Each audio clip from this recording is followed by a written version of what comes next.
ভূমিমন্ত্রী সাইফুজ্জামান, তার শুধু লন্ডনে বাড়ি ছিল ৩৬০টা।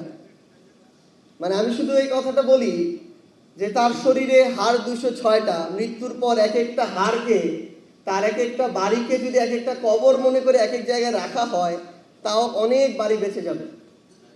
এবং আমাদের বর্তমানে এই যে ঋণের বোঝা, আমরা যদি আগামীতে আর কোনো ঋণ নাও নেই, তাও এই বোঝা আমাদের শোধ করতে প্রায় 40 বছর সময় লাগবে।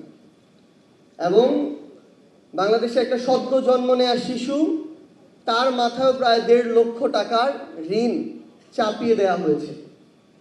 বাংলাদেশে বিগত 16 বছরে আমরা দেখেছি মেগা প্রজেক্টের নামে মেগা ডাকাতি হয়েছে, এবং এগুলোর মধ্য দিয়ে দিন শেষে আমাদের যে প্রয়োজনীয় যে মেগা প্রজেক্টগুলো ছিল, সেগুলোকেও দীর্ঘমেয়াদে বাংলাদেশের মানুষের উপরে, দেশের উপরে একটা বোঝা হিসেবে অবতারণ করা হয়েছে।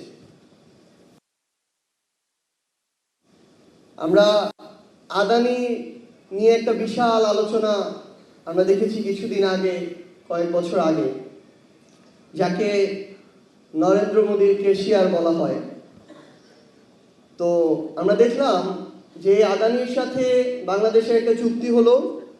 ভারতের বিখ্যাত সাংবাদিক পরাঞ্জয় গুহঠাকুরতা, তিনি তার একটা লেখায় বলছেন যে এই যে চুক্তিটা হলো বাংলাদেশের সাথে আদানির, এটা যতটা না বাংলাদেশের জন্য অতি জরুরি, তার চেয়ে বেশি হচ্ছে মোদীকে খুশি করার চুক্তি, এবং তার চেয়ে বেশি হচ্ছে শেখ হাসিনা বাংলাদেশের ক্ষমতায় টিকে থাকবে, এই টিকে থাকার ফিটা আদানির মাধ্যমে মোদীকে পাঠানো হতো, যেটার আরেকটা নাম ছিল ক্যাপাসিটি চার্জ।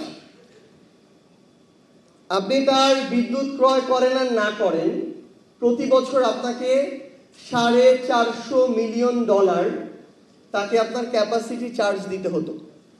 এবং তার চেয়ে বড় দুঃখজনক হলেও সত্য যে এটা যখন নীতি বহির্ভূত হচ্ছিল, তখন শুধুমাত্র ওই চুক্তিটা করার জন্য নীতিটার পর্যন্ত পরিবর্তন করা হয়। এইভাবে ক্ষমতায় টিকে থাকার জন্য ঠিকাদারদেরকে, যারা ক্ষমতায় টিকে রাখে, তাদেরকে চার্জ দেওয়া হয়েছে। আমরা যদি আরেকটা পরিসংখ্যান দেখি, ভাই একটু আগে বলেছিলেন 2009 সালে আমাদের ঋণের পরিমাণ ছিল 2,76,000 কোটি টাকার মতো, যখন আওয়ামী লীগ ক্ষমতা আসলো। এবং তাদের পতন হওয়ার সময় 24 অগাস্টে বাংলাদেশের ঋণ প্রায় 18,36,000 কোটি টাকা, যেটা প্রায় 6 থেকে 6.5 গুণ বৃদ্ধি পেয়েছে এই অল্প কয়েক বছরে। এবং আমাদের বর্তমানে এই যে ঋণের বোঝা, আমরা যদি আগামীতে আর কোনো ঋণ নাও নেই, তাও এই বোঝা আমাদের শোধ করতে প্রায় 40 বছর সময় লাগবে। এবং বাংলাদেশে একটা সদ্য জন্ম নেওয়া শিশু, তার মাথায় প্রায় 1.5 লক্ষ টাকার ঋণ চাপিয়ে দেওয়া হয়েছে। আরেকটা ঘটনার দিকে যদি আমরা লক্ষ্য করি, আরেকটা পরিসংখ্যান, পাচার নামক লুটপাট। আমাদের বিগত 16-17 বছরের এই ফ্যাসিস্ট রেজিম, তাদের সময়ে পাচার করেছে প্রায় 11 লক্ষ কোটি টাকা, যেটা দিয়ে 35-40টা পদ্মা সেতু নিমিষে বানানো যেত। যেই পদ্মা সেতু নিয়ে এত গৌরব, সেখানেও প্রায় 30-40% টাকা তারা লুটপাট করেছে। আমরা দেখলাম সেই শেখ হাসিনা গর্বের সাথে নির্লজ্জভাবে বলছে যে তার পিয়নেরই প্রায় 400 কোটি টাকা আছে। অর্থাৎ একজন পিয়ন কতটা লুটপাট করলে সে 400 কোটি টাকার মালিক হতে পারে। তাদের ভূমিমন্ত্রী সাইফুজ্জামান, তার শুধু লন্ডনে বাড়ি ছিল 360টা। মানে আমি শুধু এই কথাটা বলি যে তার শরীরে হাড় 206টা, মৃত্যুর পর এক একটা হাড়কে, তার এক একটা বাড়িকে যদি এক একটা কবর মনে করে এক এক জায়গায় রাখা হয়, তাও অনেক বাড়ি বেঁচে যাবে।